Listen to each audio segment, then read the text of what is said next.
My name is Evelyn Carter, and I have lived my entire 68 years in this small, wind-whipped seaside town in Cornwall. The air here smells of salt and damp earth, a scent that seeps into your bones and becomes a part of you. For most, that is a comfort. For me, it has often felt like an anchor, chaining me to a life I never quite intended to live. I know every cobblestone on these narrow lanes, every shift in the mood of the sea, every face that has aged alongside mine. And yet, in the eyes of my own family, I have always been a stranger. A puzzle with pieces missing. It was a Tuesday, I remember, the day the letter came. The sky was the color of bruised pewter, threatening one of those relentless, soft rains that can last for days. I was in my small cottage, the one I inherited from my Aunt Maud, wiping flour from my hands after an attempt at a saffron bun that I knew would never taste as good as my mother's. The knock on the door was sharp, official. It was a young man from the solicitor's office, his face pink with the cold, handing me a thick, cream-colored envelope.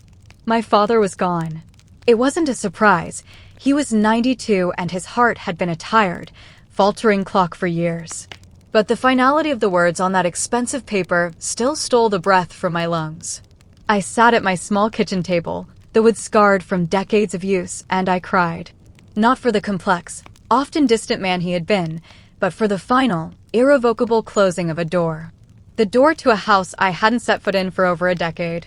The door to any chance that things might one day be different. The funeral was to be held in 3 days' time. I knew I had to go. I also knew what awaited me there. It wasn't just the grief, the somber suits and black dresses. It was the scrutiny, the silent, and sometimes not so silent, questions. I spent the next 72 hours in a sort of suspended animation, moving through the motions of life while my mind was trapped in the past, sifting through memories like old, faded photographs. The day of the funeral was cruelly bright. The sun glittered off the puddles left by the previous night's rain, and the air was crisp and clean. The old stone church, St. Juliet's, stood as it always had, a solid, unmovable fixture on the headland. My hands were trembling as I pushed open the heavy oak door. The scent of old hymnals and beeswax polish washed over me, a smell so intrinsically linked to my childhood it made my heart ache. And there they were. My mother, smaller and more fragile than I remembered, swamped in a black coat, her face a mask of composed sorrow. And next to her, my sister, Clara. Clara, who had always been the golden one. The one who married the handsome accountant from Truro, who had 2 perfect children, a boy and a girl, who now had a grandchild on the way. She was the embodiment of the life I was supposed to have lived. The service was a blur of murmured prayers and familiar hymns. I kept my eyes fixed on the simple oak coffin at the front of the church, trying to connect it with the formidable man who had taught me to tie a sheepshank knot, and who had never once told me he was proud of me. After the final amen echoed through the vaulted ceiling, we filed out into the churchyard, where my father was to be laid to rest beside his own parents. The interment was brief, the clods of earth hitting the wood a sound I knew would haunt my dreams. People began to drift away, offering muted condolences to my mother and Clara, casting sidelong glances in my direction. I stood apart, feeling like a ghost at my own father's funeral. I was about to make my escape, to slip back to the solitude of my cottage, when Clara's voice, sharp and clear, cut through the quiet murmurs. "Evelyn, you're not leaving so soon, are you? Mother was hoping you'd come back to the house." I turned. Clara was standing with her arm linked through our mother's, a picture of solid, familial unity. Her husband, David, hovered just behind them, looking uncomfortable. I have things to attend to," I said, my voice sounding thin and reedy. A small, tight smile played on Clara's lips. It wasn't a kind smile. It was the smile of someone who holds all the cards and knows it. "Oh, come now. What could you possibly have to attend to that's so pressing?" She let her gaze sweep over me, from my simple, out-of-fashion black hat to my sensible shoes. "It's not as if you have a husband to get home to. Or children." "Oh, that's right, you don't." The words hung in the cold air, sharp as shards of glass. They were deliberate, chosen for their maximum capacity to wound. I felt a hot flush of shame and anger creep up my neck. And then, the unthinkable happened. My mother, who had been staring at the fresh mound of earth, turned her head. She looked from Clara to me, and a sound escaped her lips. It was a dry, rasping chuckle. A laugh. She quickly covered her mouth with a gloved hand, but her shoulders shook slightly, and the look in her eyes was not one of apology, but of weary agreement. In that moment, standing by my father's grave, I felt more alone than I ever had in my entire life.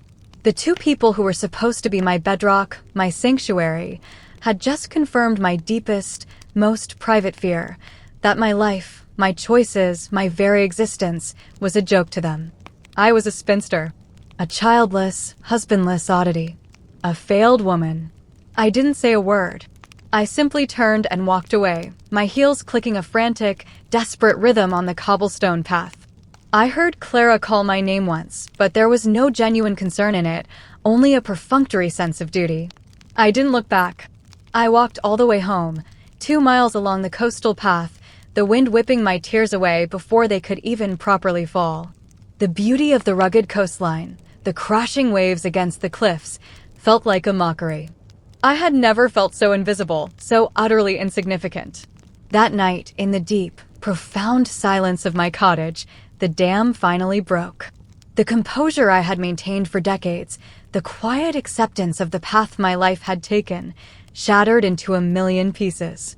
The grief for my father was now inextricably tangled with a fresh, searing grief for myself.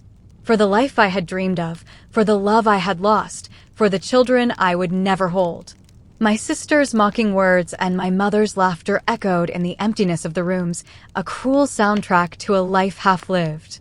I didn't sleep. I sat in the worn armchair by the cold fireplace, and I let the memories wash over me, not as gentle waves, but as a punishing storm. I thought of Michael. I hadn't allowed myself to think of him in years. His name was a forbidden city in the landscape of my mind, a place I had walled off and declared too painful to visit. But that night, with my defenses in ruins, I went there. I remembered the feel of his hand in mine, the sound of his laugh, the way he looked at me as if I were the only person in the world. He was a fisherman, like his father before him. He had eyes the color of the sea on a stormy day, and he loved this town, this life, as much as I did. We were going to be married. We were going to fill a small house with laughter and children and love. But the sea, the very thing that defined us, that gave us life, also took it away. The sweet promise, his father's boat, went down in a sudden squall off the Lizard Point. They never found his body. One day he was there, solid and real and full of plans for our future, and the next he was just gone. A memory. A ghost. For a long time after Michael died, I was a ghost too. I walked through my days. I did my job at the tiny local library. I spoke to people, but I wasn't really there. The light inside me had been extinguished. My parents, I think, expected me to snap out of it, to find someone else. My mother would make comments about nice young men she'd met in the village. Clara, already courting David at the time, would talk endlessly about wedding plans, her voice a constant, unwitting reminder of what I had lost. I tried. God knows I tried. I went on a few awkward dates with men who were perfectly pleasant, but whose touch felt like a betrayal. Their voices were wrong, their smiles were wrong. They weren't Michael. And with each failed attempt, the chasm between me and my family widened. My grief became an inconvenience to them, a problem they wished I would solve. My inability to move on was, in their eyes, a character flaw. As the years slipped by, the narrative solidified. Evelyn, the poor, sad spinster, still pining for a dead man. Evelyn, who let her life stop at 25. They stopped seeing my depth, my capacity for love, my quiet contentment in my own company, my love for my books and my garden and the simple rhythm of the tides.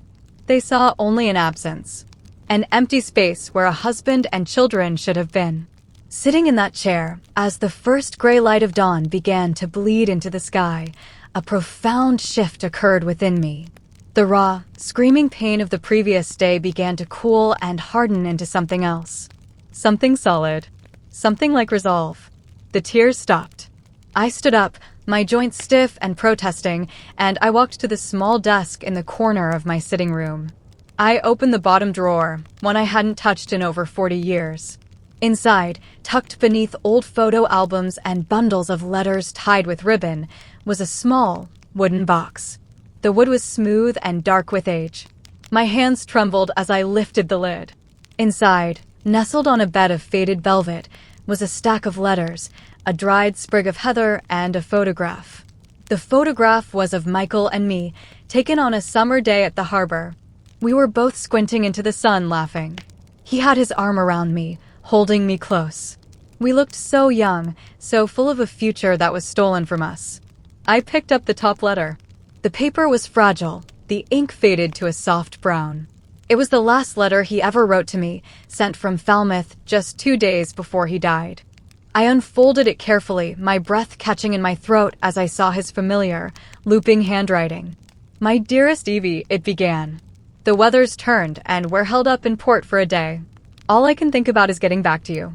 Old man Higgins is grumbling about the delay, but I don't mind. It gives me more time to dream about our little house, the one with the blue door you liked so much. I saw a pram in a shop window today. It was a silly thing to look at, I suppose, but I couldn't help myself. I pictured you pushing it, your smile as bright as the Cornish sun. We're going to have such a life, my love. A proper life, full of joy. I promise you. Wait for me. I'll be home soon. All my love, always. Michael." I read the words, and for the first time in decades, I didn't feel the sharp, debilitating stab of loss. Instead, I felt a surge of something powerful, something defiant. This was not the letter of a man whose memory was a burden. This was the letter of a man who had loved me deeply, truly. The life we had planned was not a failed life. It was a beautiful, hopeful dream that was tragically cut short. My love for him was not a weakness. It was the single greatest love of my life. And my life since then? It wasn't the empty, barren wasteland my sister and mother saw. It was different, yes. It was quieter. It was a life built on the foundation of that great love, a life of finding beauty in small things. It was a life of tending my garden, of recommending the perfect book to a lonely soul at the library, of knowing the secret places where the wild orchids grew on the cliffs. It was a life of resilience. I had not stopped living when Michael died. I had learned to live with a different kind of hope. A quieter, more personal kind.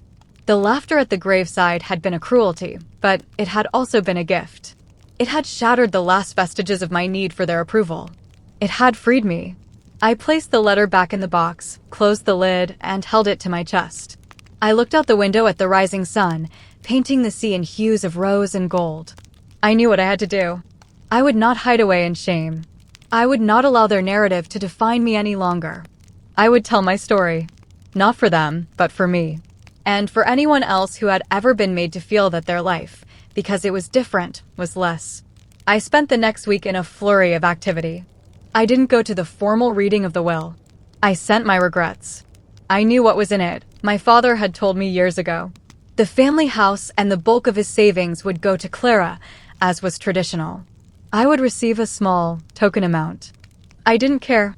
I had my cottage, my savings, and now I had my purpose. I began to write. I started with Michael. I wrote about our first meeting when we were just children skipping stones on the beach. I wrote about our first kiss, behind the fisherman's shed, salty and shy. I wrote about his proposal, on bended knee on this very cliff path, with a ring made of twisted silver wire because he couldn't afford a proper one yet. I wrote about the soul-crushing agony of his loss, the years of walking through fog. I wrote about the slow, painful process of rebuilding a self from the shattered pieces. But I didn't stop there. I wrote about the joy I found in my work at the library, about the children who grew up coming to story time and were now bringing their own children. I wrote about my garden, about the stubborn roses that bloomed against the salty wind, a metaphor I had only just now understood. I wrote about the friends I had made, the quiet community of souls who, like me, didn't fit the conventional mold. I wrote about the profound peace I found in my own solitude, the richness of a life lived inwardly. It was a confession, a defense, and a declaration of independence, all rolled into one. I wrote until my hand ached and my heart felt lighter than it had in years. When I was finished, I had filled a thick, leather-bound journal. It was the story of Evelyn Carter. Not the spinster, not the object of pity, but the woman who had loved and lost and learned to love life again, on her own terms. A month after the funeral, I received a formal letter from the solicitor.